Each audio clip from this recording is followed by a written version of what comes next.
Hey, everybody, this is Craig Garber. Welcome to Everyone Loves Guitar. I have just the sweetest guy and one of my favorite blues players on the show today, Tommy Castro. Not only is he just a killer guitar player, his voice is second to none. He's a lovely guy, and I really appreciate it. We tried to do this like 2 months ago, and the internet didn't work, and he was very kind and willing to come back and give it a second shot. So, Tommy, thank you so much. I'm so happy to finally hang out with you. Cliff notes here. This is where this is my house. This is where I live. And when we tried last time, I was at a friend's guest house up in the Bay Area, where I, spent most of my life in the Bay Area. But they had a terrible internet connection in the guest house up there. So. It was bad, man. I know. Hey, let me tell people a Cliff Notes bio of you. Tommy's one of my favorite blues and soul artists. He's a triple threat, great songwriter, killer blues guitarist, and his voice, second to none. Incredibly soulful, man. He's won loads of well-deserved awards over his career. Bay Area Music Award for Outstanding Blues Album for his first solo studio album called Exception to the Rule, as well as Outstanding Blues Musician. Blues Music Award for Contemporary Blues Album of the Year for Painkiller. In 2010, he got awarded the Blues Male Artist of the Year, Contemporary Blues Album of the Year, B.B. King Entertainer of the Year, and Band of the Year from the Blues Foundation. And earlier this year, Tommy again won the B.B. King Entertainer of the Year, Album of the Year for Tommy Castro Presents A Bluesman Came to Town. I'd love everybody to listen to it. It's a freaking phenomenal record. And Band of the Year for Tommy Castro and the Painkillers. Also, A Bluesman Came to Town reached #2 on Billboard's Blues Albums chart, which is a pretty significant accomplishment, especially nowadays. Man, thank you so much for coming back. Oh, man, I'm happy to be here. It's great. Since I talked to you last, I think I have been gone most of that time. I think. Talk about what you did, man. You did some cool stuff. Well, the summer was full of, music festivals. We had some really, I can't even remember them, all the different ones that we did, but I just remember that we had a pretty busy festival season, probably because of Bluesman Came to Town was getting some getting some attention, and so we wound up getting some good festivals this year. And then from that, and in the middle of the summer, we went to Europe and did a handful of like 4 or 5 festivals, and then came back home for a little bit. And at some point, we turned right back around and went back to Europe and did 35 club dates. Wow! There might have been a couple festivals involved there, but we're talking September, October, all of September and about 3 weeks into October, and that's not typically the festival season there. So we had mostly club dates. And we went everywhere. We went all over. We went all the way into Eastern Europe, and so where we started out in the Netherlands and went to Germany, and then I think Belgium, and we were in France at some point, and we went into places that we've never been, like Hungary and the Czech Republic, and it was a really interesting hard work trip. This was not, we abandoned our level. was working hard, and we have our own bus that we maintain, so when we're traipsing across the States, it's pretty cushy. It's just kind of I would think by now it's probably a vintage, entertainer coach that we just take very good care of it, and it gets us around in reasonable comfort, and we love that thing. But when you go to Europe, you're in a van again, and just a lot of hours sitting in a van and getting to gigs just in time to set up, grab a quick meal, do the show, load out and take off and do it again the next day, and various lengths of time on the road to get to the next gig. It was really exciting and fun, and we did a lot of, we had a few days off over there, and we got to do some sightseeing, walking around cities like Prague, is just really mind blowing. I mean, I've never been there, and it is so old, and it seems like the whole town is a work of art, Yeah. that's been preserved from, for hundreds and hundreds of years. So it was a really exciting time, but I came back, man, exhausted. How was your back? Was your back like needing? I had a few uncomfortable days. Ibuprofen wouldn't Okay. fix. Some stretching, and some ibuprofen, and be careful not to. I would be my excuse not to lift anything the next day. 'Cause I'm not the kind of guy that can stand around and watch other people work. Right. Just because I'm Tommy Castro, we're just a bunch of guys trying to get this tour done. And so when it's time for schlepping, I get in there and do what I can. And sometimes I'll do a little more than I should. And then I stop that for a few days, take a couple ibuprofen, and I'm back to normal. So not too much trouble with that. It is hard to get any real, sort of controlled exercise in. Yeah. And control your diet. I mean, there's a lot of bread over there. Everything is made of, everything that there is to eat involves bread. And sometimes it is bread. I mean, that's the meal. Right. In Europe. Yeah. Or potatoes. There's several types of bread, and maybe a soft boiled egg if you're lucky. Yeah. In the morning. But so that was interesting and worth doing for sure. The band all had a really good time. I saw on social media. Sorry, I just wanted to ask you, on social media, you like have dinner with your guys like almost every night, or it's the way it appears. Like a bunch. Yeah. Well, and that's the thing. It's one of the differences is, the hospitality, the way that they just do things over there as they would. There's always, it's more often than not, there's a proper meal arranged, either at a restaurant or at the venue. Okay. A lot of times they take you to a nearby restaurant and feed the band. That's so cool. And on the days off, we would always like, hey, we're in, we're in some place where we want to taste the local cuisine, and try to find something nice, something that's going to be good. I mean, because you could always get the usual things if you want to just have a cheap meal. You can get pizza or,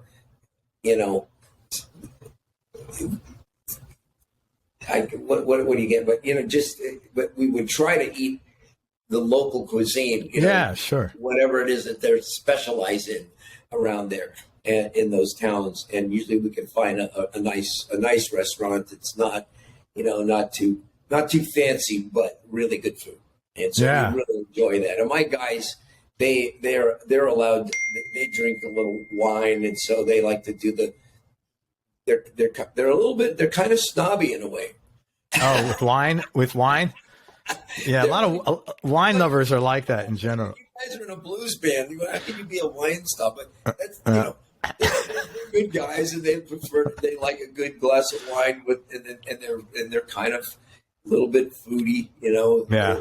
They like to sample good food and they'll do their research and stuff like that. And I just tag along. For me, it's just like I need a meal, because I got X number of protein, carbs, and that's it, I need right? fuel. Yeah, right. I feel you. I know. I want to eat something that tastes good, but my main order of business is, ordering something that's going to fit in my diet plan. Sure, man. And you can usually do both. So let me ask you this, because you mentioned this a few minutes ago. It's a really good segue. You said, I have a hard time watching other people work. One of the things that blows me away is from the first, as a listener, you put on album 1, track 1, and you listen through your whole catalog. Your work ethic is like, you can feel that. That's not, that's something that's extremely tangible to me as a listener. And, it's obviously it's something I respect greatly, because not many people have it, first of all. But, and when you do have it and you're willing to share it like that, it feels great. Where did that come from? Um, well, growing up for me, nothing was ever handed to me. If I wanted something, I had to figure out a way to get it.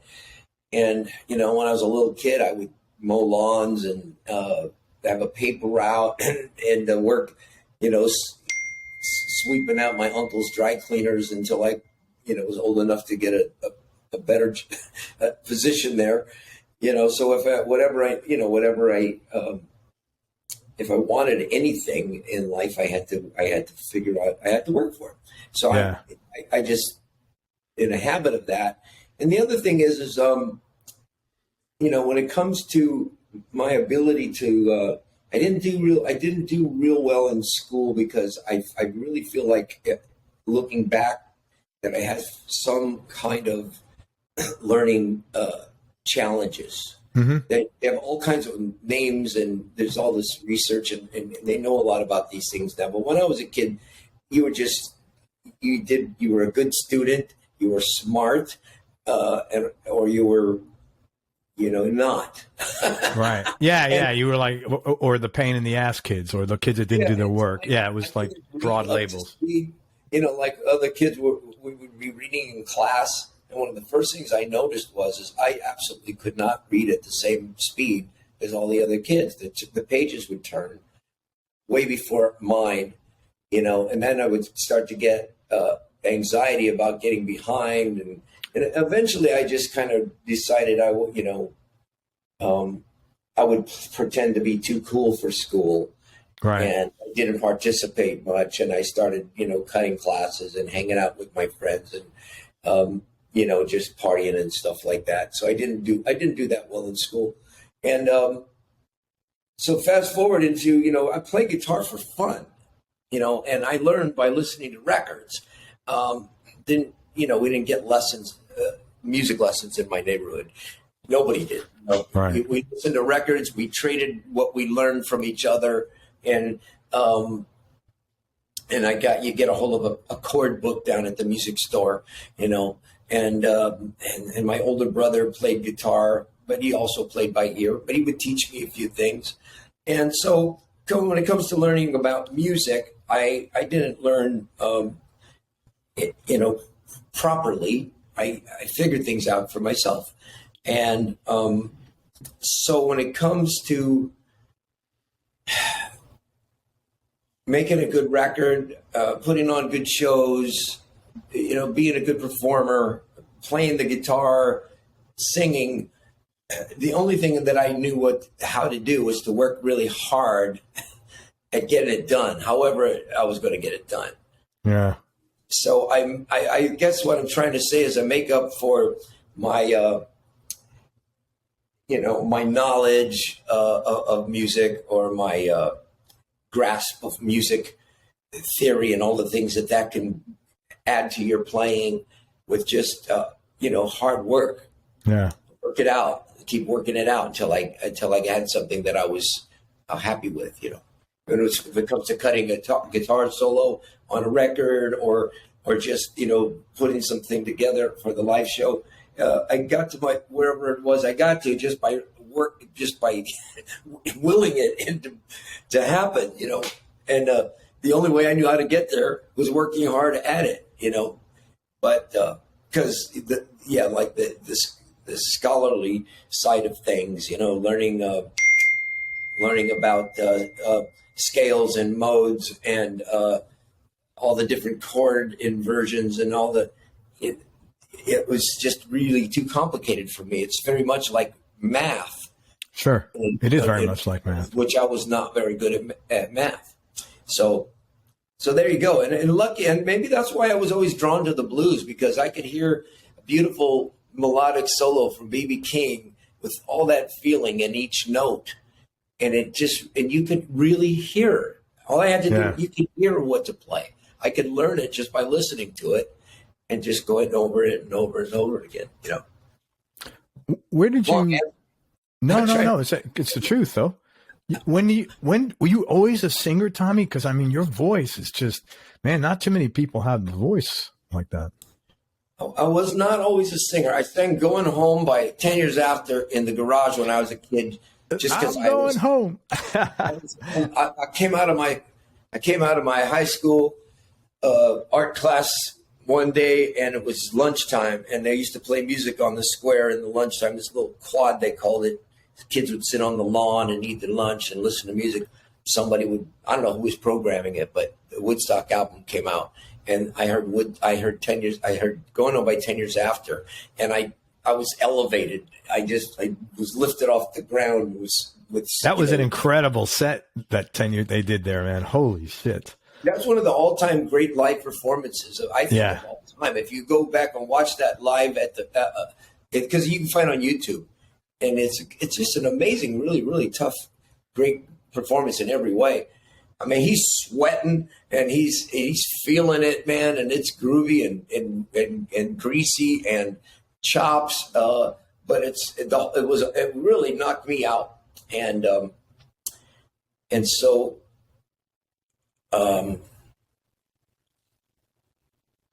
Singing. Yeah, so that was the first time I felt confident enough to try singing, because I go, "Going home." I'm going home. See my baby. It didn't take a lot of vocal skill to really, but I had a feel for it, and I did that. And then after that, I don't think I sang much, and I got into some cover bands later on. And then they would, go around the band and to see who could sing what, and every once in a while they go, "You try it," and I would always wind up with the sort of soul tunes. I would get the soul tunes, the stuff with a little bit of gritty sounding vocals was just kind of suited my voice. Yeah. And so I wasn't always a singer, but in bands I would take a song from time to time. Until I finally, started my own band, and I became the singer in my band. It's funny. He was my first guitar hero, Alvin Lee. I mean, I had those early, the actual vinyl. Those records were phenomenal, man. I mean, he was just amazing, talented guy. You just talked about being a solo artist. You didn't start as a solo artist. In the 80s, you were the lead singer and guitar player for a popular Bay Area blues band called Night Cry. And then you joined the Dynatones in the late 80s. But you formed the first Tommy Castro band in 92, and you really haven't stopped touring since then.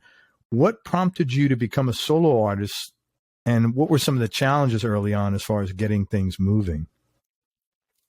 Well, I was in my hometown band, Night Cry. We were basically weekend warriors, I was earning a living during the day and doing various things. We talked about that before, but I had settled into a situation where I was servicing apartment houses with their window coverings. Mm-hmm. That was something that happened after working at my uncle's cleaners. It kind of was able to have my own small business, basically. Yeah. I would service these apartment houses, and I could make my own hours, and made a nice living at that. And but I lived for the weekend, getting to go out and do a gig in a local bar with my band, and I played in a couple of different local bands back in the day, but the first real bona fide blues band I was in was Night Cry, and with just some good friends of mine from home. And what town was that in? San Jose, California. Okay. And once in a while we'd get a gig up in San Francisco, and I just loved the feel of walking around the city of San Francisco. North Beach especially was where all the blues bars were. And I just dug walking down the street with my guitar case and, seeing a little steam coming out of the manhole in a dark alley and walking through I just thought, man, this is where I want to live. And it seems like there's plenty of gigs up here. And then when I decided I was going to take a shot at becoming a professional musician, I thought I'd better go to a bigger city like San Francisco. And I moved up there and started getting gigs as a sideman. And then that's what led me to the Dynatones. They came in to see me they were looking for a guitar player, and they picked me up, took me on the road for a couple years, and that was my first, real road band playing blues. Was the blues and soul music, was with the Dynatones, and that went really well. I mean, I enjoyed being the guitar player in that band. They would have me sing a couple songs a night. And when I was back in the Nightcry band, I was the singer. And once in a while I'd get a guitar solo because they had a guitar player in the band. So I was the singer, second guitar player. And then when I was in the Dynatones, I was the guitar player, second singer. Right. And at one point I just went, wait a minute. I want to be the guitar player and the singer. I want to be that. I want to be like my heroes, B.B. King and Buddy Guy and Elvin Bishop. And, I want to be like those guys, Johnny Winter. So I did. I started the Tommy Castro band. And by then everybody knew who I was. And I could go to any one of those bars or clubs in the city and get a gig, the lower level gigs. We worked our way up to playing Slim's and the Fillmore and Great American Music Hall. After being together for a while and getting a record deal, we started to move up the ladder a little bit. But that's how that came about. What were some of the challenges early on once you decided to go solo? And also, that took a lot of balls to do. I didn't think it was that big a deal at the time. I thought, hell, I know what to do. I know exactly what to do. Right. I know all these the club owners, and I just got to let them know that I'm doing my own thing. They all liked me. We were become friends. You'd sit around and drink after hours and stuff like that with people, and they would, some really nice people were in that business in San Francisco at the time. So it gave me a start. I had a handful of joints that I could play as a trio at first. I think I did, and then we started looking for a fourth member. But we had gigs right away. Almost as much as I needed to live on, Okay. So I was able to, get rid of the day job and do that. The biggest challenges, I would have to say, really was the scene was ripe in those days. They were looking for bands to do what we do. It's kind of the opposite of what's going on right now. Yeah. You're a new starting out blues band. It's hard to find enough venues to get you started. Once you get there, the gigs are there. But to get you started, and in San Francisco, there were just so many places to play. And we just kind of the band got tight. We started working up our own songs little by little, songs like Nasty Habits and Exception to the Rule and all that stuff on the first album. We were one by one, we were knocking out an original tune. And I didn't really know much about songwriting. I read a book by Jimmy Webb called Tunesmith, and that was my education in songwriting. And dude, that's amazing because you are pretty freaking prolific. I mean, I've got 17 albums here on my Tommy Castro here on iTunes. That's like a lot of music that you've written, man. I've always wanted to say something. I don't know. I guess most songwriters do. But I wasn't looking to make hits because I'm in a blues band, Yeah. The idea of making hits just, what's that? Right.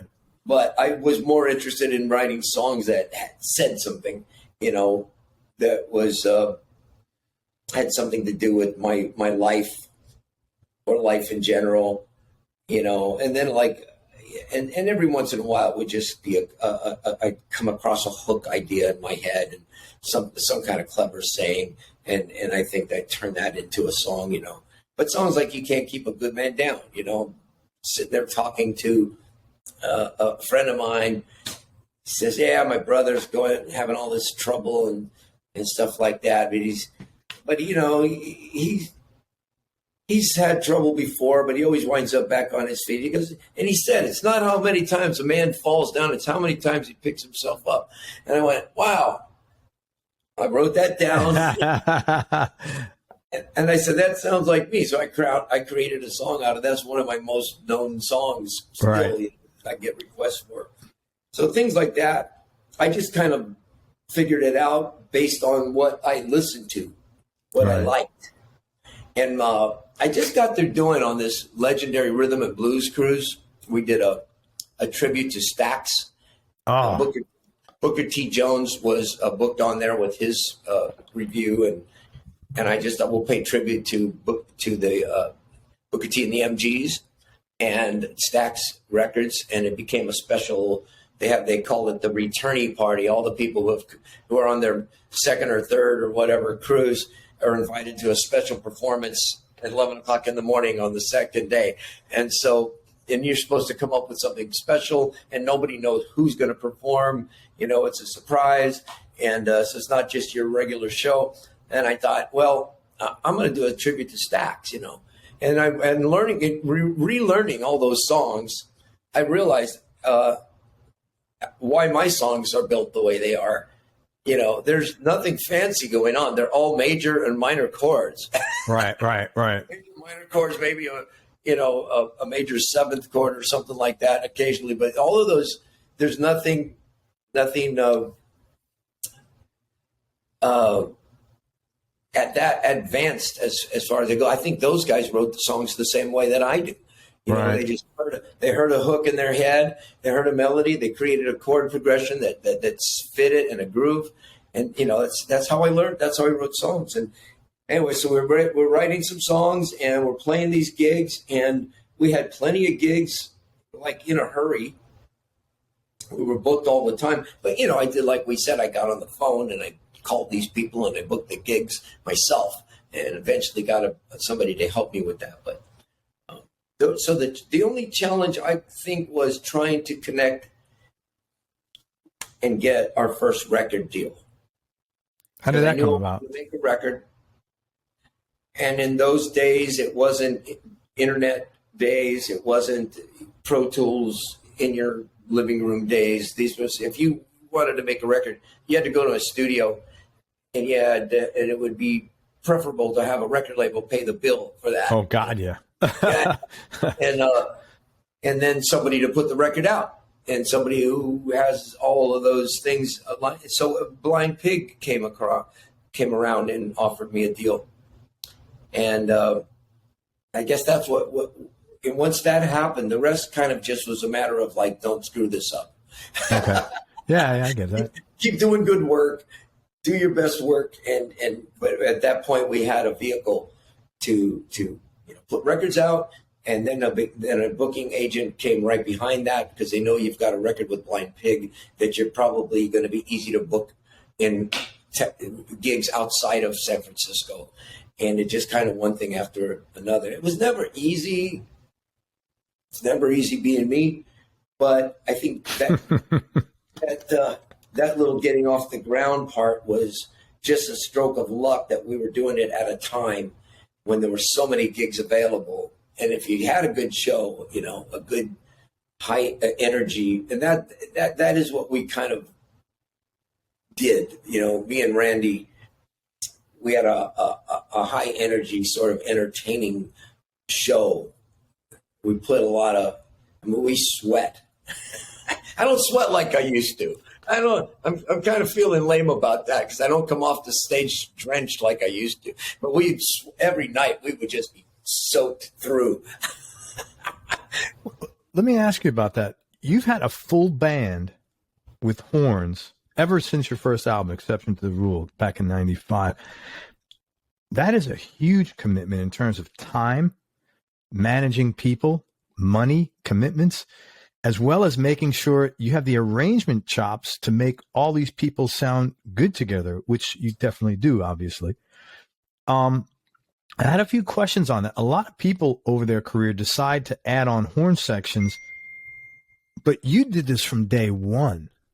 And again, I thought that took a lot of courage and a lot of balls, and as well as there's a risk involved there financially, for sure. what was your decision-making process about that? And did you have any concerns or hesitations about doing it so early on? That's just phenomenal that you did that day one. Well, to be honest with you, I mean, it was,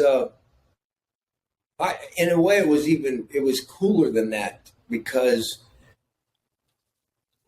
I couldn't afford to work more than a 4-piece band, including myself. Sure. So I started out, like I told you, when I started my own band, I had some gigs and I could do a trio, but I'm not that kind of a power trio, Hendrixy, Stevie Ray Vaughan. Cream, yeah. I had the soul element to my music, that I always wanted to do these soul tunes. You know, I like doing Wilson Pickett and James Brown in my show, especially in the clubs in San Francisco, because everybody liked dancing. So we hired Keith Crossan on saxophone. And Keith Crossan was the fattest note-playing saxophone player I've ever heard. It still is. And he had been in so many bands, being the only horn in the band, that he knew how to do this thing. He could play killer solos when the time came, but during the rest of the song, he would find a note that added to the chord, you know, sometimes the root, sometimes another note in the chord, but he would and he would create these lines that supported the rhythm guitar or the rhythm parts in the song. And so what we eventually did is we worked up, I would sometimes become the horn section on my guitar with him. He'd be playing typical like horn section lines, and I would play chords with that, or even single notes sometimes, but I would join the horn section on the guitar, depending on the song. And sometimes he would join the rhythm guitar parts on the more blues and rock stuff. And so we would just kind of work it out between him and I, what we were going to play. The bass and drums are going to play what they're going to play, but him and I would work out what it was going to be rhythmically and tonally to make that song sound authentic, you know. And so we could do all those old soul tunes, and we could also create our own music that sounded like that. So our first band was four people. But when we get to the studio, you know, we thought, why not bring the trumpet in on some of this stuff, you know? Or Keith would actually double parts. He would just do 2 horn parts. Oh, like alto and tenor or something like that. He would just take two tenor parts. Okay.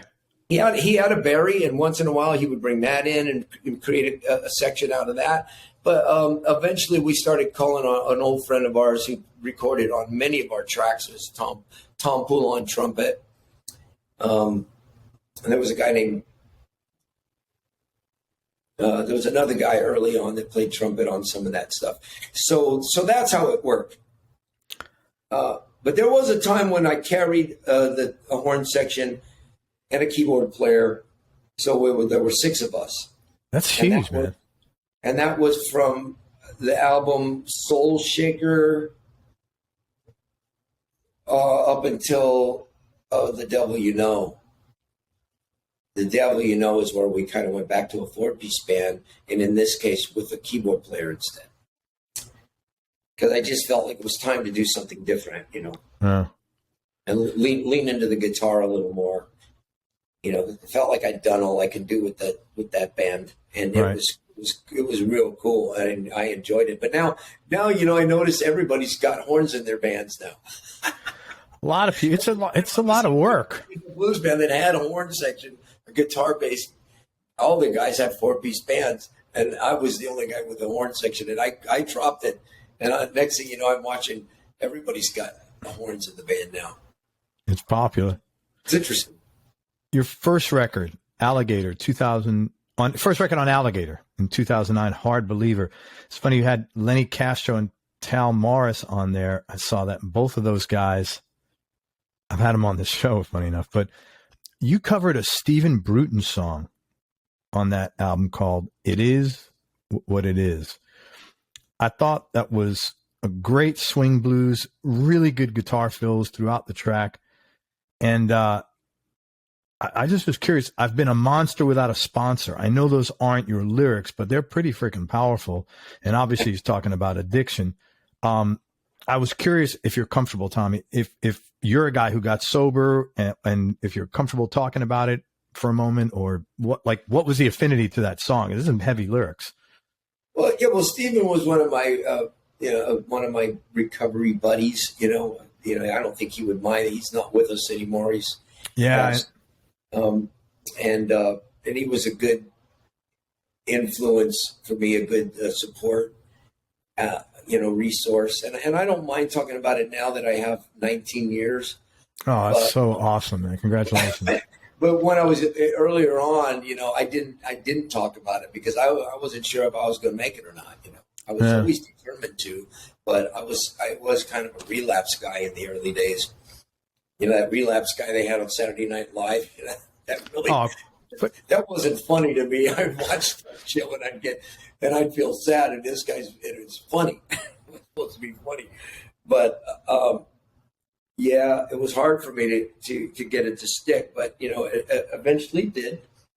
And Stephen was one of my favorite songwriters, man. My favorite song in that line was I was obnoxious, I was unconscious, I was all kinds of things that are hard to spell. But this line was super powerful. I've been a monster without a sponsor. I was like, holy shit, that's freaking heavy, man. Yeah. That was pretty heavy. Because that's like dry drunk stuff, Yeah. Which I probably am at the moment, as a matter of fact. I've gotten away from, regular meetings and because I just have a lot of friends in recovery. Sure. And, I'm very comfortable. I mean, this is how I am now. It's like before, when you quit drinking, you're doing something different, and you're doing something different than you're used to. And so it's so easy to get coaxed back into it, or get slipped back into it, or just have those mental lapses that are, your brain is out to get you and the disease is out to get you. And there's lots of situations where you can wind up getting drunk again. I don't feel like that's the farthest thing that will ever happen to me who I am now. It's just not what I do. I have there's no question in my mind what happens when I take a drink. I've experimented with that plenty of times, and there's no way that's going to happen again. So maybe I'm a little complacent. Maybe I should be a little bit more active. All of those shoulds.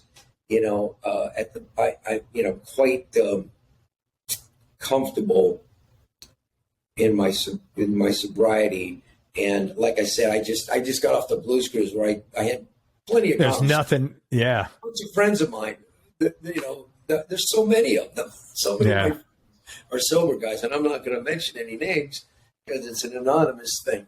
But I've got a community of people around, and. And my partner, Deanna, she's a normie. She can drink, but she just doesn't do it. Just doesn't drink. So that's nice. I'll talk her into having a glass of wine once in a while, and she won't even come. She'll drink about a fourth of it. Yeah. So I don't even try anymore. Man, I'm congratulations. Thank you for sharing that. And congratulations on 19 years. That's a huge, a huge thing, man. Congratulations, and happy for you, man. I actually, have you ever heard of ACA or ACOA, that program? Adult Children of Alcoholics and Dysfunctional Families. It's a 12-step. I work that program. Let me tell you, I've been studying self-help stuff. I'm 59. I've been studying self-help since I'm in my early 20s. That program changed my life more than any book, tape, movie, CD, DVD I've ever read. That was the greatest thing I've done for myself, and I got turned on to it by somebody. It's a lot of work. Oh, it's a ton of work. It requires a lot of participation and work. There's work to do. And I've actually gone there a couple of times, just gone to a couple meetings because I qualified for sure. Right. My father died of this disease, and, plenty of alcoholism in my family. So I qualify, but I was just never up to starting a whole new program.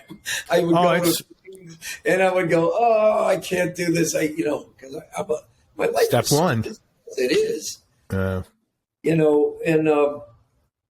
I think I'm going to be fine. But I would, who knows, maybe one day as I start to, my plan is to slow down my work life at some point. I'm not a kid anymore. I know I'm going to play until the day I die. It's just a matter of how much. right. I'd like to slow down the amount of shows that I do every year, and get off of the feeling of, if you're going to work like I do, you better put a record out every couple of years. Yes. Otherwise, yeah. People will tell you, as songwriters or a creative person, that you should not force things to happen. You should only do it if you're inspired. Well, those people, that's a luxury. If you wait around till you're inspired to make a record in this business, Sure, you got to put one out every 2-3 years at the most, and to stay on the minds of the buyer. yeah. Stay on the radar. Hell yeah. Yeah. Hell yeah. So I look forward to a day when I'll be able to just spend more time at home and take my time with my music and maybe wait for inspiration before I create the next thing. I'd like for that to happen, and at some point, but I'm not there yet. To be honest with you, that just may never happen. I might just keep doing this. I might just wind up doing this the way I do it, for the next 20 years. Who knows? We'll see. But my intent is to eventually slow down a little bit and have more time. Well, one day at a time, right? Yeah, one day. Thank you again. I appreciate that. You got a song on Soul Shaker, and it's also on Killing It Live, Anytime Soon. It was a beautiful song, very sad song about the nostalgia of the past and the dismal outlook of the future, especially with respect to people getting along and people feeling safe, kids feeling safe. You seem optimistic about the future, but as the song says, you don't believe it's coming anytime soon. Like, you're optimistic about it, but it's not going to happen anytime soon. I thought that was such a lovely, sad song. I was curious what the backstory to that track was. Oh, I think that the news at the time, I remember I had little kids going to elementary school, and they were only going to school about 2 blocks away from my house. But it was the time when you realize you can't just let them walk to school by themselves. Now 2 blocks, I know, isn't that screwed up? And I think that's kind of part of where that came from. And there were a lot of other things, as there always is, going on in the news that were, not, the news is always bad. So I wrote about that, the idea that, I do dream about a world that, where there's real evolution, where we actually do evolve into being peaceful, human, animal. Yeah. What is it? Somebody always needs more land or more money or more power, and why I still don't get it. Really don't get it. So it was an idea. I wrote that song, but that whole album was a recovery-driven album. All of those songs is like, what you gonna do now? No one left to lie to. Oh shit! Yeah. Oh shit! I have to go revisit that Soul Shaker record now with that in mind, because I'll probably appreciate the tunes even more. I remember, I was early in sobriety at that time, and I was riding around on my bicycle. I was riding my bicycle, and I would get ideas, and I'd go home, jot them down. And that whole album, they were all originals. The only ones, there's no covers on that record, and it was the songs were just pouring out of me at that time. Great record, man. That's my problem now. Is I'm a little too happy right now. I don't have the blues. Yeah, man. I hear you. Of course, there's things to be concerned about. Election days coming up, and any number of things can go really wrong. And I'm concerned about a lot of things. But you know, my personal life, it's pretty good. I'm very happy, and it's hard to get in the mode of writing. I always say that the best songs come out of the worst of times. Yeah, especially the blues. It draws. The stronger your feelings are about anything, then real stuff can come out. Not just words and chords and melodies. Real feelings can come out. Yeah. Typically happens when things are going wrong. Yeah, when things are in the shitter. Yeah. Extreme happy times, you could write a really happy song, but nobody wants to hear those. That's the stuff you hear at the end of the news. I know. He's like, man, he's old school. He likes to hear about heartbreak and cheating and lying and all that stuff that are the real blues songs, and I'm writing songs like Monkey's Paradise and, oh my God, I didn't go into heaven. I wrote songs that are kind of uplifting and the subjects are happy, One of my friends, I wrote Lucky in Love years ago, and he's like, man, for a blues guy, you sure song.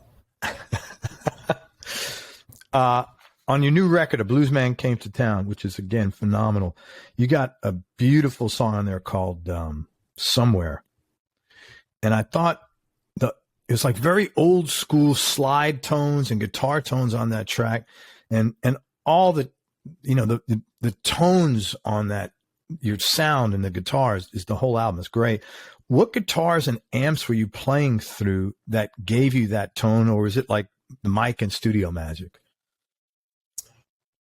Oh man, I have to decide here if I am going to spill the beans. All right, we'll take a minute and decide if you're going to tell me the truth. I suppose I will, because the sounds are great. I love the sounds of the guitar on that album, and it was the first time I did this. So I made that album in Nashville with Tom Hambridge, right? Okay. He works fast. You get it done in a couple of days. We got the tracks done. We got all the vocals done. And I said, I'm not ready to cut guitar solos. I'm going to take, it was in the pandemic. There was no rush getting the record. Yeah. I said, so I'm going to go home and take some time with the guitar. I played along in the studio, but the songs were all just, there's a lot of ways to go about it. You could work up demos where everything is already done, and then you go back in the studio and cut the real versions of them, but you have everything you want to do worked out ahead of time. I've done it that way. Usually though, it's the songs get done, the tracking gets done, the vocal gets done in the studio with those, because that's where the really nice mics are. Yeah. You got to get those $20,000 mics. Yeah, sure. Vocals, and then working with an engineer, you get your best vocal through a process. But sometimes the guitar work is always the last thing that I do. It was the last thing that I ever get around to. So most of my guitar solos are just off the cuff, not very well thought out. And I thought this time I'm going to spend some time on the guitar and take my time making this. And we were in the pandemic. I'm in my little house up in Novato. I don't really have a recording studio in there. I just have a room with. So I used an amp program called Biamp. Okay.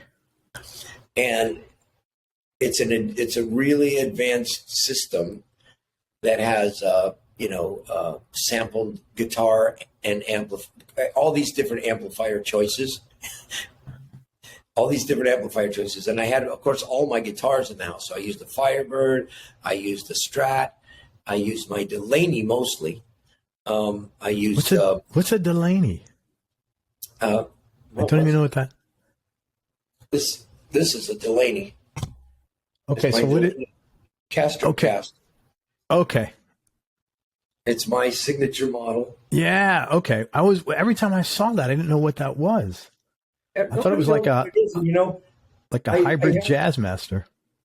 Well, the way this, I'll tell you a quick story how this guitar came about. Yeah.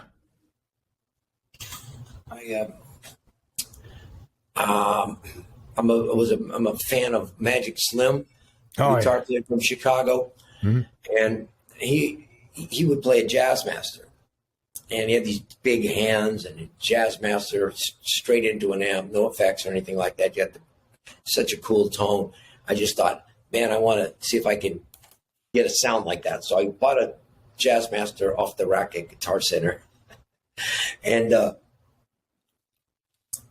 it was okay. It was cool. You know, I played it on a few gigs, and then I thought, but I missed my Strat a little bit, you know. So I thought, wouldn't it be cool if I could maybe have like a Strat pickup on this thing? And then I always wanted a P90. I love the sound of a guitar with a P90. They're phenomenal. Good P90 pickups are just awesome.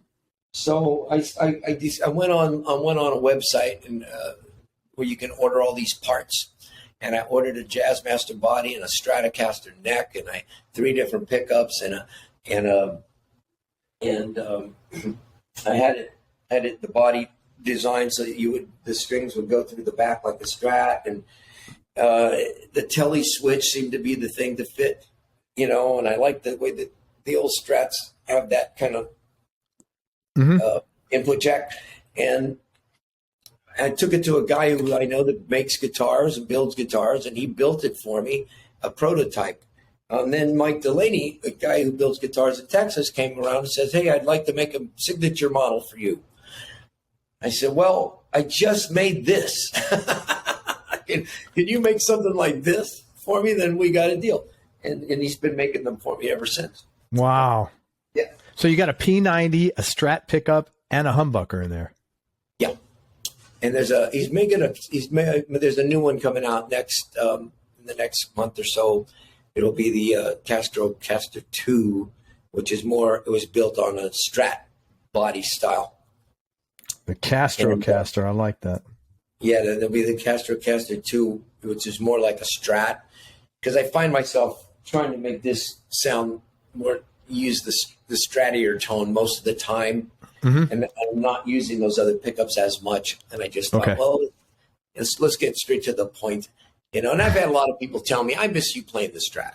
So we're going to see how that one works out next. That's awesome, man. So the answer to the Biamp thing, you can use all these different cabinets and heads and effects. They're all just built in. So what did you use? I cut on Pro Tools. Yeah, I don't even remember now. I'd have to go back and look at my settings, but I just mixed and matched speakers and heads and things until I got the tone I liked. Oh, and it's amazing. And the tones, I couldn't believe it. I mean, I was just going to try it. And then my first idea was I was going to use amps. And then I thought, well, what am I going to do? You know, I'm going to have to go to a studio to get all these amps set up and blast as loud as I need to, you know, to get this done. And then my son, Skylar, was saying, "Yeah, I've been fooling around with this new program called Bias Amp. And it's amazing how real everything sounds." And so I have not found one person that said to me, "Hey, sounds like you're using a plug-in." I thought you had like an old Fender or an old Gibson amp maybe. The tone is beautiful on that, man. So I'm spilling the beans here on your show for the first time. There you go. Well, thank you, man. I appreciate that. It sounds great. I mean, it's just phenomenal. But the convenience of being in my little workroom, in my little space there, I didn't, like I said, it was just I had only had the house for less than a year, and I hadn't built any kind of sound studio or did anything to the acoustic treatment. There was really any place in my house that I could blast amplifiers and use different mics and all that stuff. And so this program was perfect for what I was trying to do, because I could just sit in there for as long as I needed to. And then when I got tired, I'd put it down and go back and try it again. You know, there's a lot of trial and error. I'm not an engineer. Is your son a guitar player then? He's a musician. He plays a little guitar.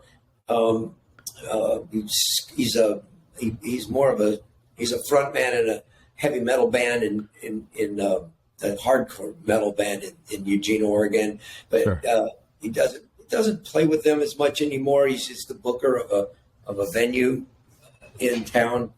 Books one of the main music venues in town. He's the buyer, so it takes up a lot of his time. But he's anyway, he knows about. He's always playing music at some level in his house, and he found that program, and he was willing to tell me about it. So my youngest son plays guitar. That's cool. A little bit more, he plays a lot more guitar, I think. But I think it's cool that your son. I never pushed the music on the kids. Like if they decide to do it, it's their business, Sure. And I'll encourage them. But I think it's cool that your son recommended that to you. Last question about a song, Draw the Line, also from A Bluesman Came to Town.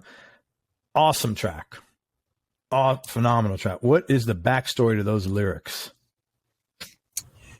Well, I wish there was more of a backstory. I was just collaborating with a friend of mine, and we just try to get together and write once in a while when both of us have some time.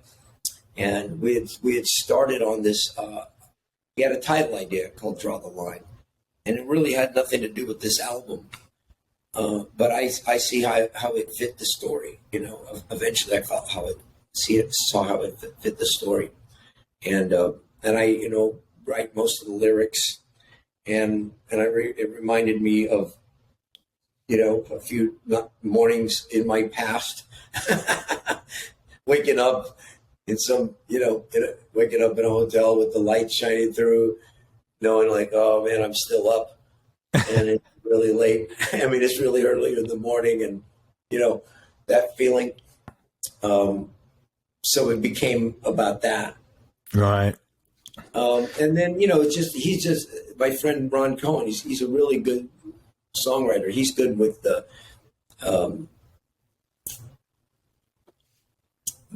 melodies. He's good with melody and chord changes and things like that.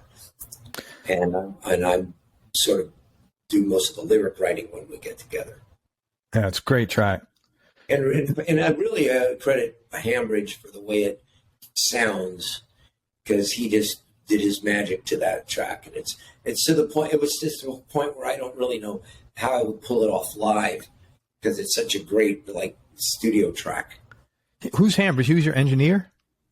Oh, the producer. Producer, Tom Hambridge. Okay. The Grammy-winning producer who does all the Buddy Guy records. Okay.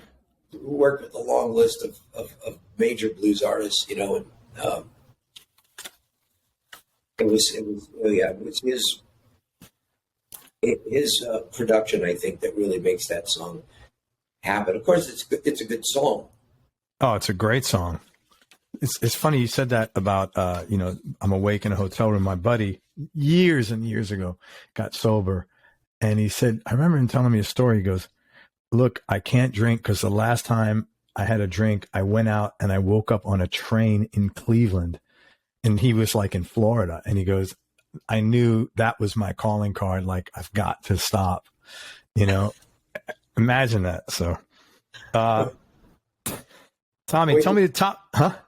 Just waking up somewhere different is, yeah. It's just not good. At the moment, that was yeah, I don't miss that. Tell me top 3 musical experiences you've had and what made them so much fun or so memorable. Well, jamming with B.B. King, sitting, he was sitting in those days when we were doing those tours together, and that was unbelievable to me, because I was such a big B.B. fan ever since I was a kid. And then, and the other one that comes to mind is recording with John Lee, because same kind of thing. These are guys that in your mind are bigger than life, the people who really own this music, and we're just people interpreting it and doing our best, to carry on some kind of a tradition and be ourselves in the process. And that's our role. But these guys they really own this stuff. And John Lee was an acquaintance. We were had the same booking agent at the time. And was able You're talking about John Lee Hooker, right? Yeah. Yeah. Okay. And I was able to get him to sing on a track. So I went to his house with a mobile recording unit. We had a track already done, and he was just going to sing on it, And then I just had a great visit with them, and the whole experience of I sat on his couch while he sat on the other end of the couch and sang onto this track, and I was listening with headphones while the whole thing was going down. So it was surreal. I was going to say, was it kind of surreal? Yeah, it must have been. Like you never grow up imagining like, oh, I'll be in John Lee Hooker's apartment recording. That's just not a thought that would come to your mind, probably. Yeah, and so that happened. And I would, the other thing. I mean, I have had a lot of cool experiences jamming with my friends, meeting people that inspired me and so on. But I had an idea for a review, a kind of show that was inspired by the Blues Cruise. I wanted to be able to, because the big thing about the Blues Cruise is the jams at night, the late night jams. That's when a lot of really great stuff happens and magic happens, and it's all, nobody's rehearsing for it or anything. You just go up and play together, and things happen. And I thought, man, it'd be cool to be able to do something like that on land. And so I got with the Roger Neighbor, the guy who started the cruise, and said, look, you guys could help promote these tours. I can help promote the Blues Cruise. And I'll take find a couple of artists that are willing to go with me, and my band will back everybody up. And in those days, we had the horn section and everything, and so it was really like an old style blues review. Yeah, that's what I was thinking. Review, yeah. And it turned out to be very important as my life went on, because Deanna was one of the first people. Oh, and that's how you met her. Along, well, we had met before, but it was how we come to spend a lot of time together, because she became part of the review. Yeah. And I had Magic Dick from the Jay Giles band, and Ronnie Baker Brooks from Ronnie Baker Brooks, the great Chicago blues band, and all of us are quite a bit different artists.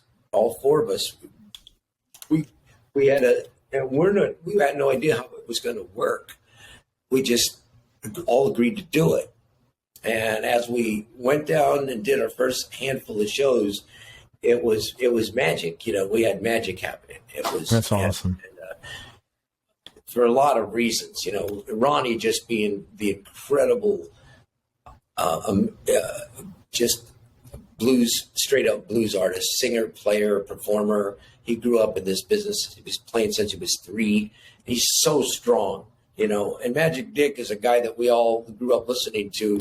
He's one of the best harmonica players that ever played, but he's not just a blues harp player. He's a real strong musician. And if you listen to those Giles records, what he did, I brought a lot. And Deanna is just kind of, she does everything. She's a great songwriter, a great singer, piano player, saxophone player. Piano's her main instrument, so she started in the group. I don't think we had keyboards in the band at that time, so she was holding down the piano, and then when certain songs, she would jump on the saxophone, and then we would back her up in one first segment, and then she would jump in and help us back up the other guys. But the main thing is when it came to jamming, when we would all get together at the end, because we'd all come up one by one. I'd start, we'd bring up Magic Dick, then we'd bring up Deanna, and then we'd bring up Ronnie, and then at the end we would take a break and ask people to go out and buy our records. Right. and then we'd come back for the jam. And I thought that was clever because nobody was before the jam. Right. And it was a good time for everybody to line up at the merch table. Dude, you got some good sales skills there, man. I see. You learned. You took your window treatment sales skills and you put it. Yeah, dude, that's it. Absolutely. You know, nobody's going to leave before the jam. Now's the time to go buy shit. And the funny part was I could never get Deanna out to the merchandise booth in time because she would stop and talk to people all the way. People would stop her and talk to her because everybody wants to talk to Deanna. And I would became kind of a game with us, you know, like, I would make an announcement. Please don't talk to Deanna. Because she'd spend the whole break talking to people. And, so funny how you said this became. That was an amazing experience for me because we all got to be good friends, and the way the music came together with all these different styles. I mean, really, all of us have a different style of playing and different kind of sound that we have put out there on records and whatnot. And the way we played together was occasionally straight up magical, and so that was one of my better ideas. And it wound up being probably the main reason that I'm on every blues cruise since those days. I've been on every one since, and it's not, most of the acts are on some kind of rotation. Yeah, absolutely. But because I was hosting the Blues Review on the ship every time we went out, then I wound up getting booked every time, which is still my favorite gig ever. And we just got off another one, and it was every bit as amazing as they all have been, except for this time I took all my grown kids on, and Deanna brought her daughter. Oh, that's cool. All of their significant others and partners. So there was a group of about 11 of us. Oh, that's awesome, man. That's really I'd never cool. done that before. Always wanted to do it, and we all had the best time, and everybody got along well and had fun. And we, of course, of all times, we were like so busy on the ship, and Deanna had so many gigs. She was part of the Nina Project, and which is something you have to look up online. What is that, like Nina Simone? Nina Simone. It was produced by Shakura. I always forget how to pronounce her last name. I'm not going to try. The Nina Project. I'm going to check that out. I'm a huge Nina Simone fan. Yeah, there's going to be a lot of video on YouTube about it after the cruise, and so she was part of that. She was on a couple of shows with us. She had some piano bar duties, and other people were asking her to just come and play with them, and she would always say yes. So she was really busy the whole time. I was really busy though. So, but somehow we found time to be with our families and go to the beach and do all of that stuff. So where does this leave out of? Where does the cruise leave out of? So that experience really led to me being such a big part of the legendary Rhythm and Blues Cruise, which is, the best thing I got going. That and my deal with Alligator, I think, are my the best things I have going, as far as my career goes. Where do those cruises leave from? Oh, that one was out of San Diego, but usually it's Fort Lauderdale. Yeah, that's what I thought. Okay. Yeah. Let's talk about gear for just a few minutes, Tommy. So is that Delaney? Is that your go-to guitar right now, or the new one that's coming up? Are you planning on that being your go-to guitar? Well, I haven't played it yet, but it's going to be more Strat-like, and I think it's good. I think it will be. But this is what I've been playing every night. It's my main guitar that I play all night. I switch out. I got a Gibson 125 that I play slide on. And I have a backup guitar, which is a Strat, a American standard Strat. And I keep that aboard. And I have an SG Junior that I use sometimes a Firebird that I use sometimes. SG Junior, what is that's just it's a single P90 in there? Yeah. Okay. It's a single P90, but I swapped out to put one of these stacked P90s in. It's like a P100. Okay, yeah. I gotcha. It's noisy. Okay. Any interesting stories behind how you acquired any of your guitars? Well, my main Stratocaster, which I don't play anymore, keep it under the bed. I should tell them, oh, it's well hidden under my bed. Nobody will ever think to look there. But I lost it once, and I decided to quit taking it out to gigs because I didn't want its sentimental value. Anyway, I was playing in North Beach, just starting out. I didn't have my own band yet, and I was I don't even think I joined the Dynatones yet. But my friend Johnny Nitro had a band that was playing every night, and it was what a name, Johnny Nitro. Johnny Nitro and the Door Slammers. Yeah, that's a great name. And a greasy mechanic and a blues guitar player. So that's wild. A whole other story.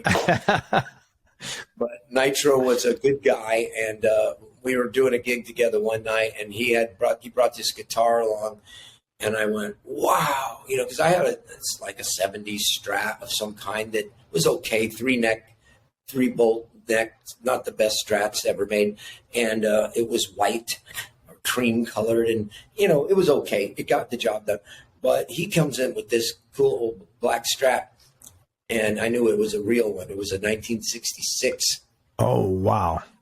And he had taken it out of the pawn shop, and he was going to sell it to another guy. And I said, Johnny, don't sell that guitar to that guy. I got to have that guitar. So whatever I got to do, and however I got to get the money or whatever, I didn't have the cash, he said, okay. He goes, well, look here, I'll take your guitar, give me what you can. And, but the ultimate price for it was $600, which is a hell of a lot. When did this happen? Well, it was 90 in the 90s. So it was still a really good deal. Yeah. That is a really good deal. Probably worth a lot more than that. It wasn't original. It had some people had messed with it. It had been painted with a paintbrush. It had pickups had been changed out, and but other than that, it was pretty stock. And anyway, that was how I acquired that, and that's the guitar I played the most in my life. Yeah, and recorded most of those albums were recorded on that guitar. I was, that was my accident. Everybody kind of, connected with me. Well, the tone it's so consistent through. I mean, it's such a Strat. I mean, it just sounds great throughout all those early records. Yeah. So that's the only good story about getting one of those instruments. I can't think of any other ones at the moment. I'm sure there are, but I can't think of it. Do you have a favorite song that you wrote? Any of your songs, like your baby, your favorite? I like My Own Neighborhood on Stomping Ground. For what it's about your old neighborhood. Yeah, it's sort of a statement of the times kind of thing,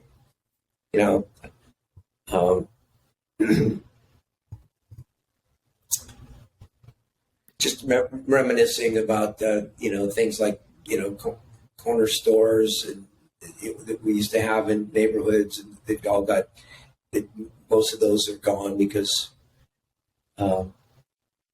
malls and big grocery stores, 7-Elevens, chains and things, the mom and pop's grocery store, or the local hardware store, in your neighborhood, the price of things. My mom used to send me to the store for a carton of milk and a pack of Pall Malls, just kind of imagery with the song kind of being in that time and place. And The shopping list is also at that time and place: a carton of milk and a pack of Pall Malls. Yeah, it should give me $1 and somebody to go get that stuff. Crazy, right? Yeah, and those kind of things. And I've had many people, a lot of people, guys of my age, just really like that song a lot. When they hear it. It's a nice break in my show from all the blues guitar stuff. It's kind of a sentimental thing. I don't even take a solo in it. There's a beautiful piano solo in it. So, is that a standard pretty much every show? No. We were playing it every show for a while when that record came out, and now it's kind of we rotate it in from time to time depending on the gig. Do you have a worst gig ever? Worst gig ever story? A first gig ever story? No, worst gig. What was your worst gig ever? Do you have one of those stories? Oh man.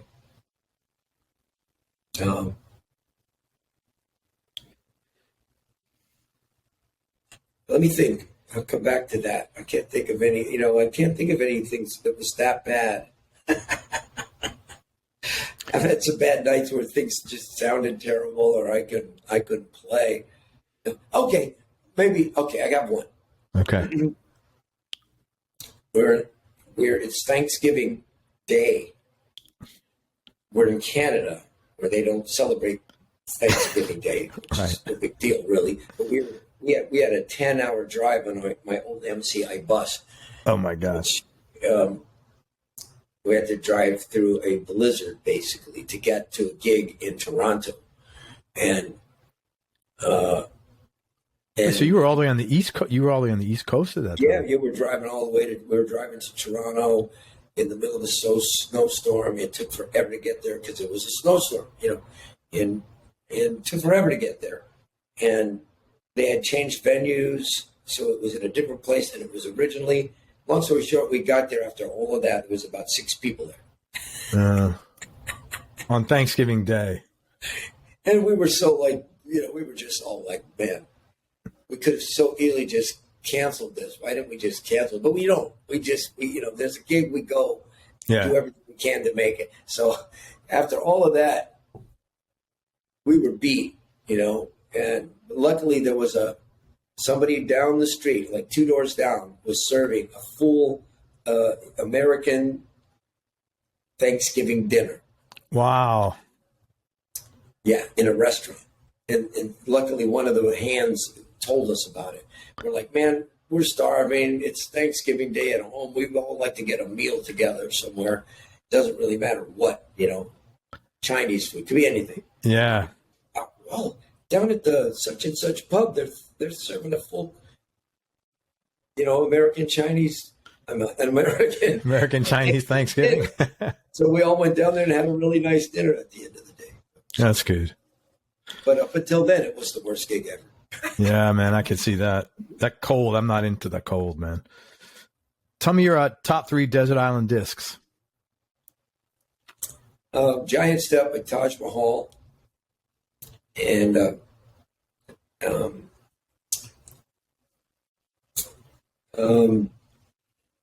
Buddy Guy when my left eye, when a man in his blues.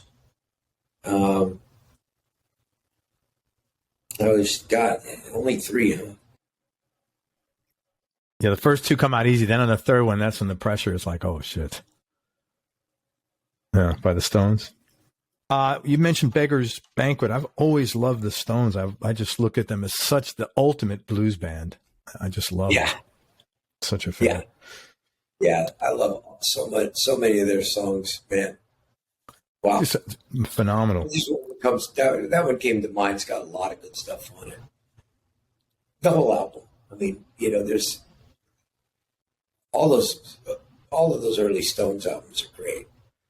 I like the Mick Taylor period. I think they were the finest when Mick was in the band. Yeah, they were amazing. Tell me, Tommy, best decision you ever made?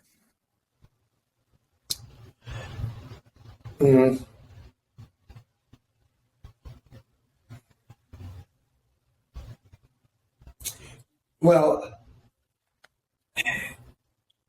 it was, the thing is deciding to get help, and get sober was obviously the best decision I ever made, except I made it a bunch of times.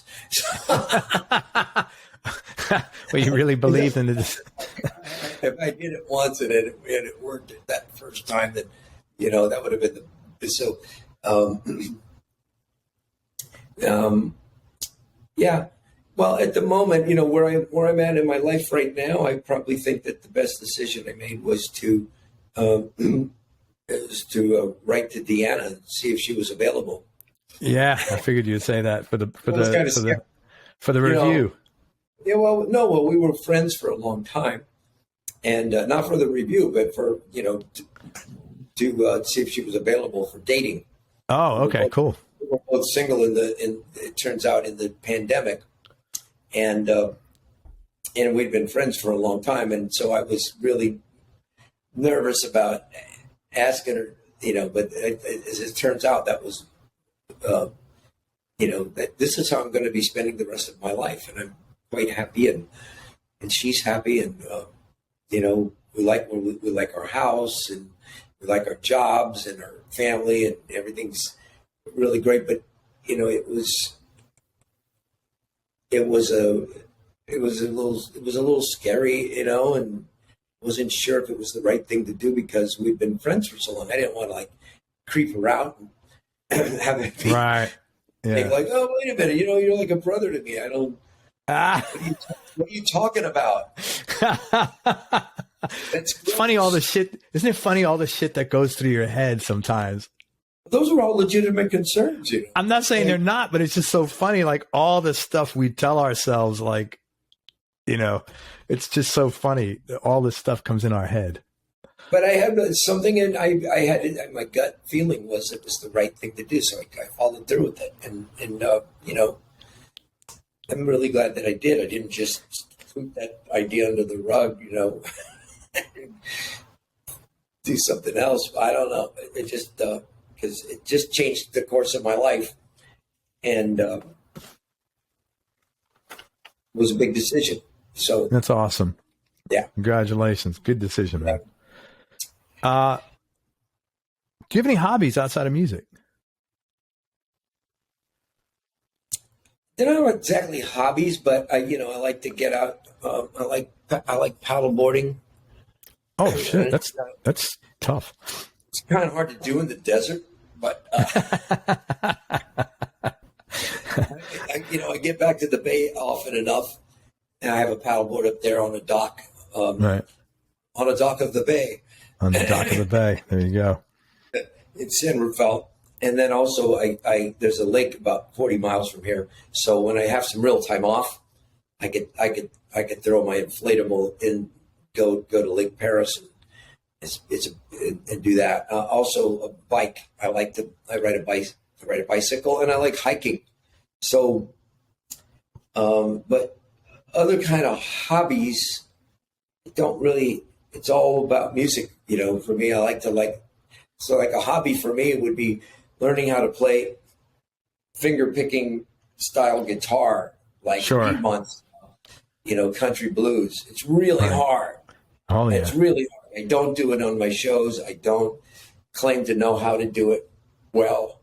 I'm still a student of it, and I don't really have a lot of time to put in because I've got this gig that requires a lot of my musical energy, and always looking at the next project and upping my guitar skills for the show, for the gig.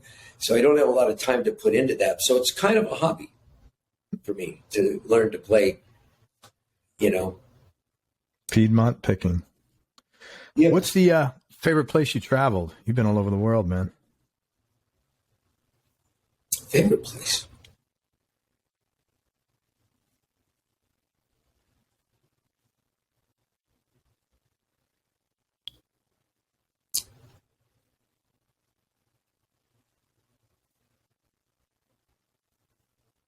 Well, it's tricky because I'm never anywhere for very long, it seems. I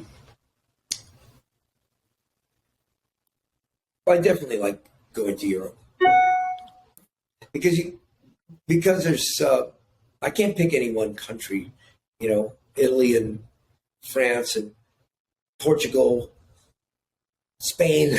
I mean, those are all really, really amazing places to go. I mean, we went to Spain, spent a couple weeks over there or something like that this summer.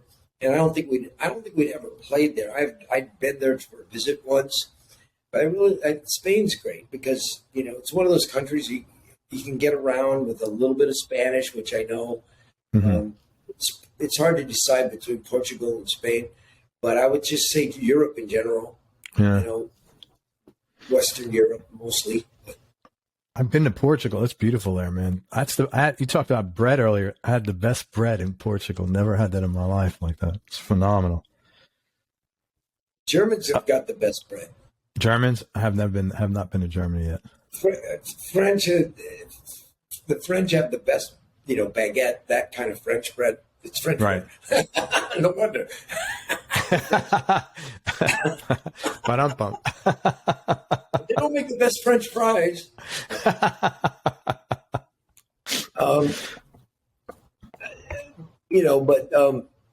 I noticed our tour manager over there is German, and he would complain about the bread in the Netherlands and other places. He couldn't wait to get back to Germany where the bread was made properly.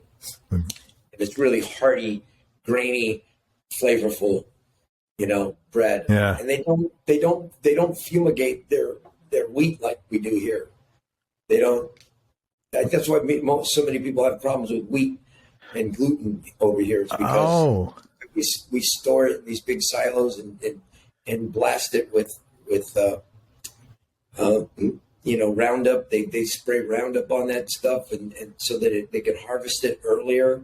If they spray it, it's going to dry out and be ready to pick earlier than it's supposed to. And they just do a lot of things with wheat here in the States that make it a problem for some people. Where you go over there, our keyboard player can't eat bread here. When he goes to Europe, he can eat bread. It's really strange. Yeah. Little things crazy. like that. Hey, just a few more questions. Most fun thing you've ever done?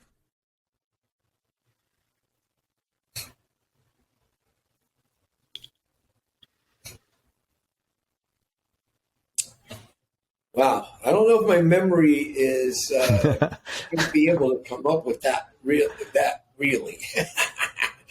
And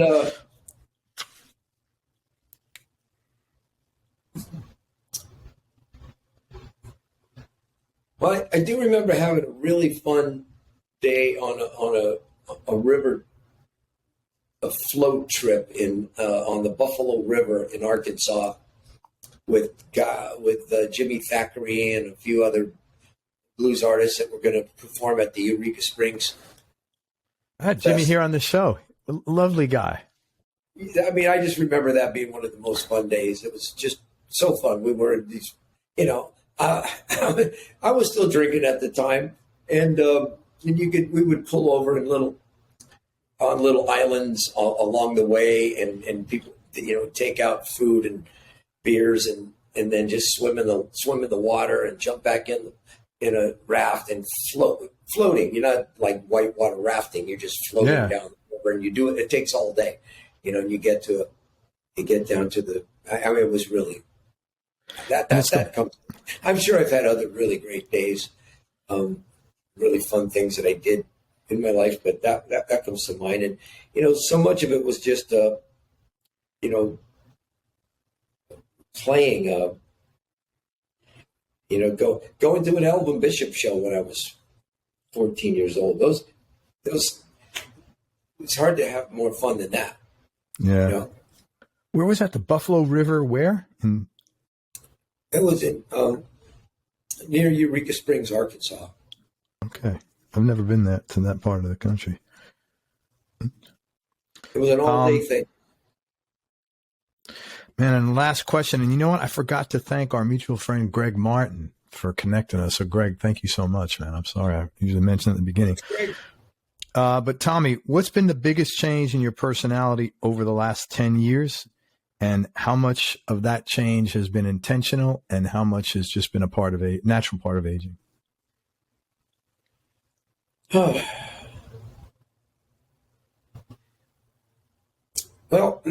I think probably that I've reached a certain age, and I am not.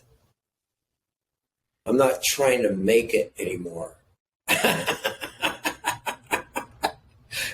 not trying to. I've spent so much of my life as an artist trying to get to another level and trying to, become a bigger deal. And, the music always comes first, but I've always, felt like I owed it to myself and my family to try to, get a little farther along.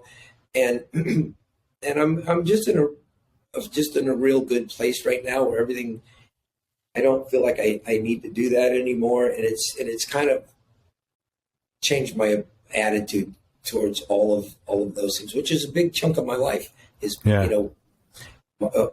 dealing with my career or doing shows or going to places. And so that has affected how I feel about that. It's helped me kind of relax a little bit more about everything. Sure, I get in situations that require my attention and a lot of hard work. And I do what I need to do, but I'm not obsessed with the idea of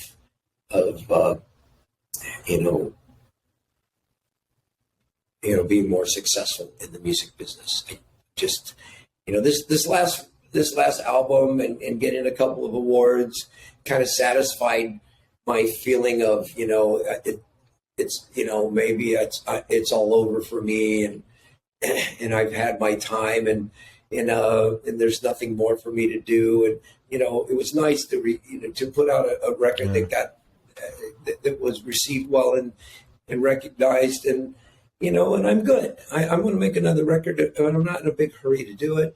And I'm not really trying to take it up a notch anymore. I'm just happy where I'm at. And I think that I'm turning my thoughts more towards, my family and my relationship and my life at home and how I can just kind of,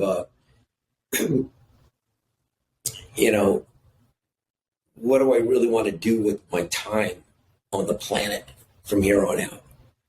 So that kind of, I think, it has just that shift in my what's important, probably has changed my personality a little bit. Man, it sounds like you're in a great place, and I'm happy to hear that. And congratulations. I hope you stay there for many, many, many more years, man. Let me tell people a couple of things you got going on. First of all, if you haven't checked out any of Tommy Castro's music, I would really highly encourage you to do that. I'm just going through there's like so many 5-star songs here, Soul Shakers. There's so many albums that are great. Hard Believer. Then he's got the Rhythm and Blues Review live with all the people he talked about. Michael Burks. I saw that guy here at Skipper's, and then like 3 weeks later, he was dead. I remember seeing that show. I saw that with my son. I remember telling him, I said, Nick, this is the last time you'll see this guy at a little venue like this. Cause you could just tell this was it. He was going to get to the next level. And then 3 weeks later, I just read something and like walked off an airport in Atlanta and died or something terrible. But he was great. I loved Michael. He was great. He kind of reminded me like Albert King. The guy was massive. He was huge, big hands, big guy, soft spoken. Just put on a great show, Okay. So check out anything by Tommy Castro. I highly encourage you. You're not going to go wrong by starting with his most recent award-winning record, A Bluesman Came to Town. It's a beautiful record. Somewhere, Blues Prisoner, Draw the Line, Somewhere Reprise, A Bluesman Came. There's just so many good songs on there, and it's so well recorded.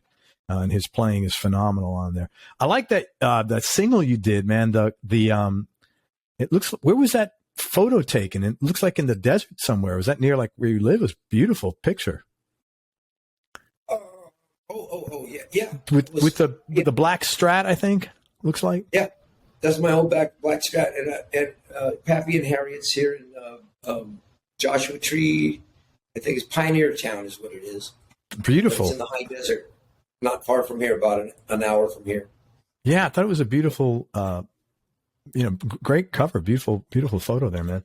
Okay, so Tommy's got some touring coming up, which you can find on TommyCastro.com. Please sign up for his email list because he does reach out and connect with his everybody on his list to let them know what's going on. Also, Facebook and Instagram.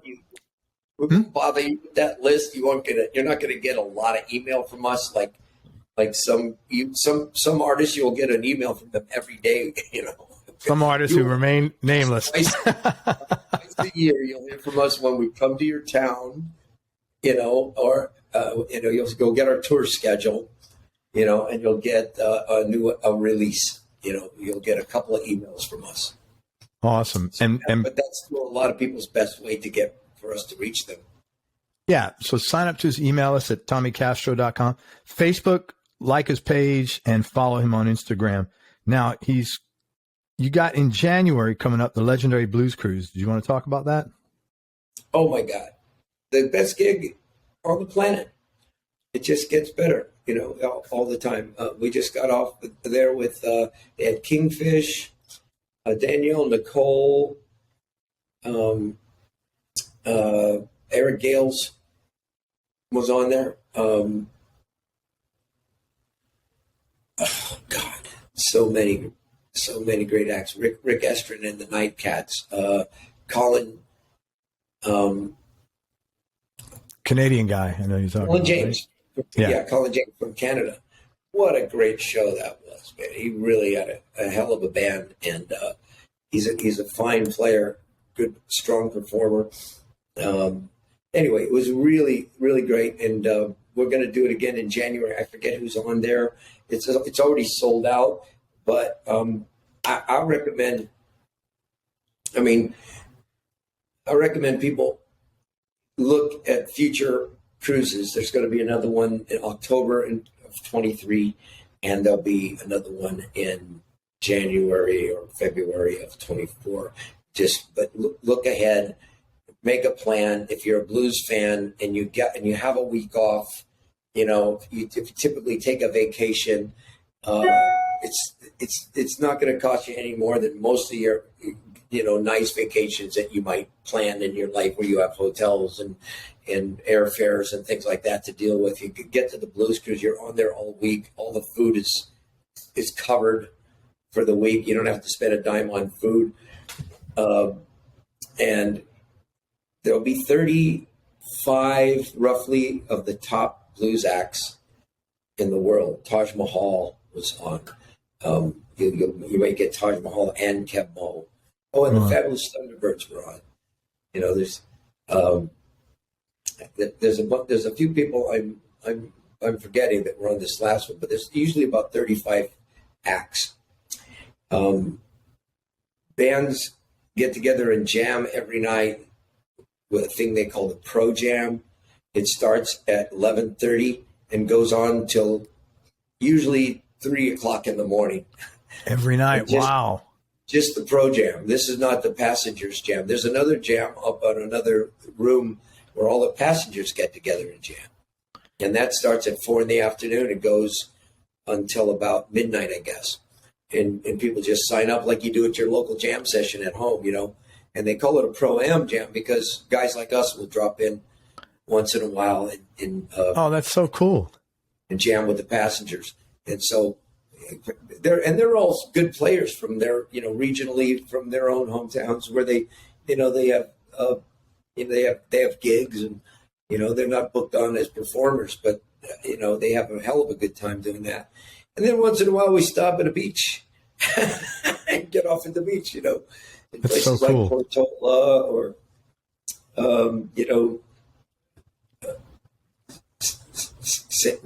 San Martin or something like that. I forget where we're going. This Aruba. I don't know where the boat. Most people don't care where the boat goes. Yeah, what does it matter? Yeah. Buddy Guy's a regular on there. Is he?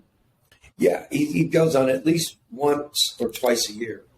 I mean, he goes at least once every other year or every year. He's on a blues cruise.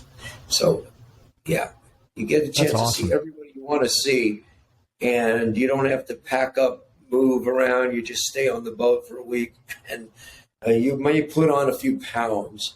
There's so much good food. And but, yeah, the best part is people get together and jam. You'll run into them in line at the buffet, while there's somebody's getting a hamburger or a salad or a meal on the buffet line. You'll be standing in line with any number of the artists that you paid that you're going. That's really cool. Yeah, you might just sit down next to them and strike up a conversation. And my favorite thing was talking to Taj Mahal whenever I get a chance. He's my favorite guy to talk to on there. Him or Elvin. Oh, Elvin Bishop was also on the ship last week. One of my big influences. He's a San Francisco guy, right? He's from Chicago. Well, okay. By way of Oklahoma, but he lives in the Bay Area. He lives in. Okay. He's been living in California for years. And okay, so that's a legendary blues cruise. So look that up and check that out, and probably get on their email list. Would make sense. St. Pete Blues Festival down here. Yes. That's in April. Yeah, man. Now you got your own set the night before the show starts, and then you're also playing the show. Yeah.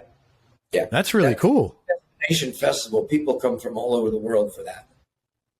It's one of the biggest ones. It's become one of the biggest festivals in the country. Really? The St. Pete Blues. It's beautiful, man. You right out on Vinoy Park there. It's right on the wall. I mean, it's a nice, great atmosphere. It's a great venue, and that's why people have, started making that a destination from all over. And of course, people from all around Florida get to just drive over there. Yeah, that's awesome, man. And you're playing. I think you're playing in Clearwater the night before. I can't think of the name of the club or the name of the venue. What's that? That could be. I don't know. Yeah, offhand. That sounds right. Yeah, I think you're playing in Clearwater, Capitol Theater. Sounds like something I would do. Capitol Theater. Well, that's good. Well, I will definitely see you.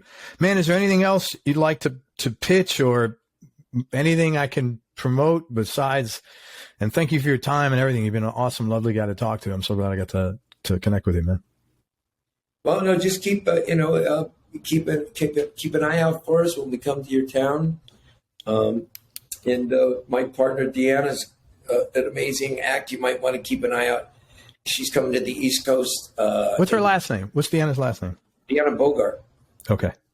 Yeah. She'll be coming to the East Coast in December, doing a string of dates. Richmond, Annapolis,